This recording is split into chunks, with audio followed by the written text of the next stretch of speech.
You are closer than you have ever been. The opportunity is real this time. The promotion. The business. The relationship. Whatever it is finally within reach. And then something happens. Not to you. In you. A quiet pull backward. You miss the deadline by one day. You say the wrong thing at exactly the wrong moment. You stop replying to the person who could have changed everything. And later, you cannot explain it. You are not lazy. You are not stupid. So why does this keep happening? This is not a productivity problem. This is not a discipline problem. It is something older than both. And by the end of this, you will have a name for it. The lie they were sold. We are taught that success is linear. Work hard enough and the path opens. Push through resistance and you will arrive. The only thing standing between you and the outcome is effort. That was the operating manual most of us received. At school. At home. In every motivational framework ever written. And for a while, in the early innings of a career, it worked. Small wins responded to effort. The system seemed to function. But at some point, usually in the mid-career years, something changes. The stakes get real. The outcomes actually matter now. And a new variable enters the equation, one the manual never mentioned. The variable is not laziness. It is not fear of failure. For most high-functioning people, it is the opposite. It is fear of what happens after success. You were taught that wanting success was the whole story. Nobody told you that the brain runs a completely different program when success becomes real. You were playing the game without knowing half the rules. The lived experience has a very specific texture. Things are going well, genuinely well. You can feel the momentum building. And then almost on cue, you do something that does not quite make sense. You procrastinate on one critical email. You pick an argument with the person supporting you most. You take on a project that overloads you right at the wrong moment. From the outside it looks like self-destruction. From the inside it does not feel like anything. It feels like normal life. Small reasonable decisions that somehow add up to a step backward. The effect on identity is devastating over time. You start to believe you are fundamentally incapable of sustaining success. Not of achieving it, but of keeping it. That is a different and quieter kind of pain. The person who cannot quite cross the finish line.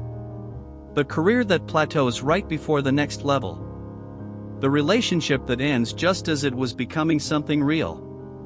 Psychology has a name for this pattern.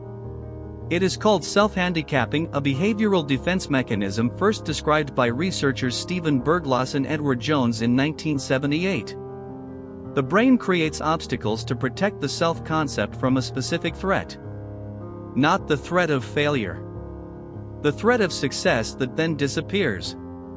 Here is where the understanding shifts. You are not broken. You are not weak. You are not secretly afraid of success in some vague motivational poster sense. Your brain is running a protection protocol. A very specific one. It is called identity threat response. Psychology has studied this closely. The formal term is self-concept clarity disruption. What happens when the person you are about to become does not match the person your nervous system believes you are? Your identity has a shape. It was built across years of specific experiences. What you are allowed to have. What people like you achieve. How much visibility is safe. How much success is comfortable.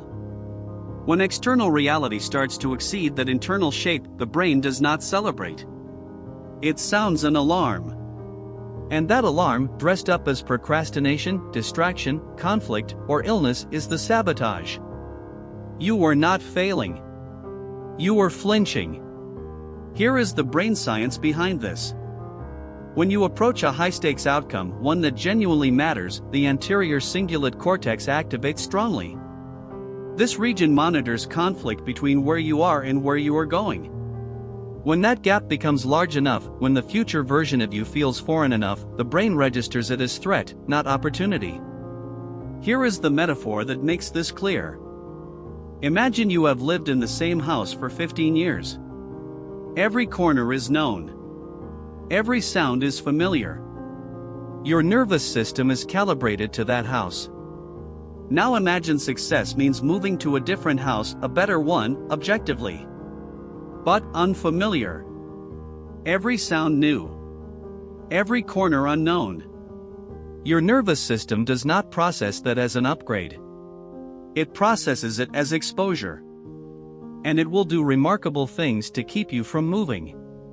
At the same time, the amygdala, which governs threat and survival responses, begins pairing the idea of success with social exposure. What if people expect more now? What if I cannot sustain this? What if succeeding changes my relationships? What if I become someone I do not recognize? The amygdala does not distinguish between physical threat and identity threat. To it, both are danger. And it responds accordingly. In 2021, I worked with a 39-year-old operations manager from Atlanta. I will call in James. James had been passed over for director twice. He believed it was office politics. The third opportunity came. His manager told him directly, "This is yours if you want it." In the 8 weeks that followed, James missed 2 key project deadlines. He got into a visible disagreement with a senior stakeholder. He took on a volunteer initiative that had nothing to do with his promotion track and poured himself into it. He was not sabotaging consciously. Each decision felt justified in the moment.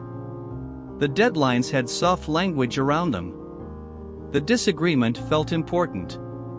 The volunteer work felt meaningful. When we mapped the timeline, the pattern was unmistakable. Every act of self-sabotage occurred within 48 hours of a significant forward movement on his promotion. James went quiet for a long time.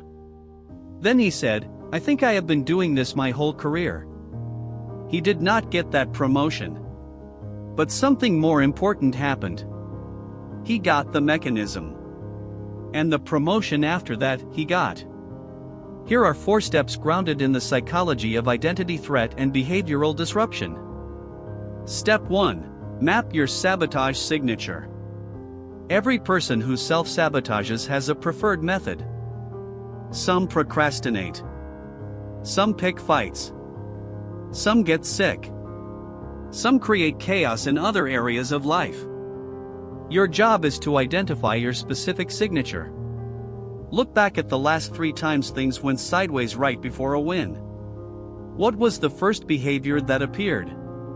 That behavior is your early warning system.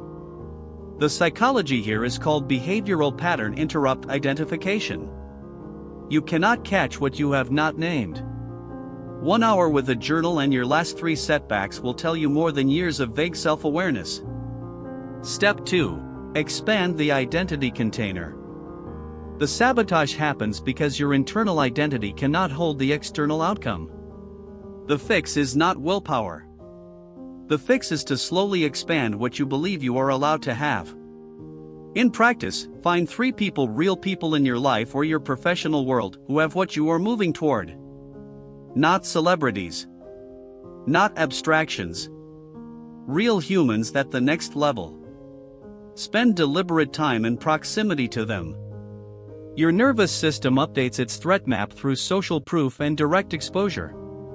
If the brain sees people like you succeeding and surviving, it recalibrates the threat level.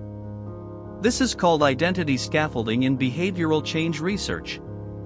You are building a new house for your nervous system to move into before you arrive. Step 3. Shrink the exposure window. When the full scope of success feels threatening, the brain panics. So stop showing it the full scope. Break the path to the outcome into the smallest possible visible next step. Not the promotion. The one conversation that moves you toward it. not the business launch. The one deliverable due this week.